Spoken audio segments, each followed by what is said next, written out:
দই হজমে সাহায্য করে, যত্নে রাখে শরীর, কিন্তু ভুল সময়ে ও পদ্ধতিতে খেলে দেখা দিতে পারে বিপদ। টক দইয়ে প্রোবায়োটিক উপাদান লিভার সুস্থ রাখে, তেমনি কোলেস্টেরলও নিয়ন্ত্রণ থাকে দই খেলে। অনেকেই দুধ খেতে পারেন না, সেক্ষেত্রে চোখ বন্ধ করে ভরসা রাখতে পারেন দইয়ের উপর। দুধের তুলনায় দই অনেক বেশি সহজপাচ্য। তেল মশলাদার খাবার খাওয়ার প্রবণতা রয়েছে অনেকেরই, কিন্তু টক দইয়ের ফার্মেন্টেড এনজাইম খাবার হজমের জন্য কার্যকর।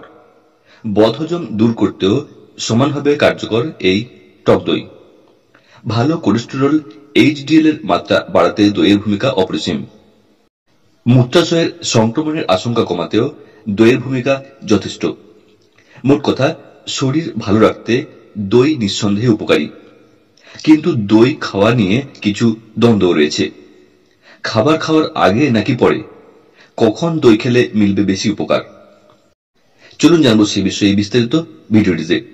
তাই অবশ্যই ভিডিওটি দেখুন সম্পূর্ণ, স্কিপ না করে শেষ পর্যন্ত।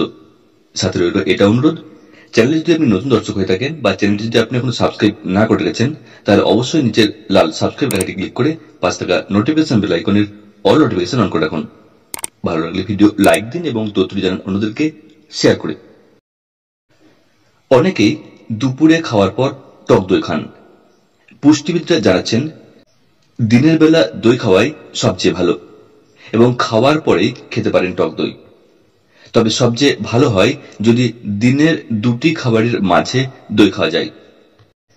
পুষ্টিবিদরা জানাচ্ছেন রাতে দই না খাওয়াই ভালো। এর অবশ্য কারণ রয়েছে, কারণ দইয়ে থাকে হিস্টামিন নামক উপাদান। এই পদার্থটি কিন্তু মিউকাসের জন্ম দেয়। দই এমনিতেই ঠান্ডা প্রকৃতির।